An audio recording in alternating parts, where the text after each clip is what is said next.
اسلام آباد کا پشاور موڑ دھرنا جتنا پرامن اتنا ہی ایڈوانس بھی شرکاء نے جلسہ گاہ کو سولر بستی میں بدل ڈالا۔ سولر سے موبائل چارجنگ کی جانے لگی ہے، انٹرنیٹ کی بندش کا بھی حل نکال لیا گیا ہے۔ اسلام آباد سے کامران جمیل کی یہ رپورٹ دیکھیے۔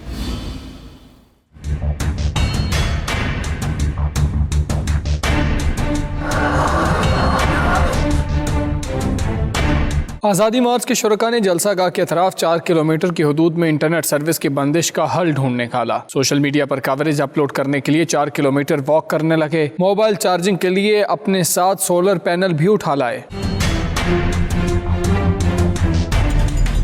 آزادی مارچ والے کہتے ہیں حکومت کتنی بھی پابندیاں لگا لے انہیں کیا پرواہ، سوشل میڈیا تو ان کے اپنے ہاتھ میں ہے نا، بس موبائل فون کی چارجنگ ختم نہیں ہونی چاہیے۔ موبائلوں کا جو چارجز کا مسئلہ ہے، ہم گاڑیوں کے اندر بھی الحمدللہ سولر ڈال دیا ہے۔ دوسری یہ کہ ہم لوگ نے یہاں بیٹری بھی لگا دیا ہے، موبائل بھی چارجر کر رہے ہیں۔ اور ہمیں ایک پریشانی یہ ہے کہ یہاں پر سوشل میڈیا کا جو نیٹ ورک ہے وہ بند کر دیا گیا ہے۔ کیا ہم پاکستانی نہیں ہیں؟ کیا پاکستان کے رہنے والے نہیں ہیں؟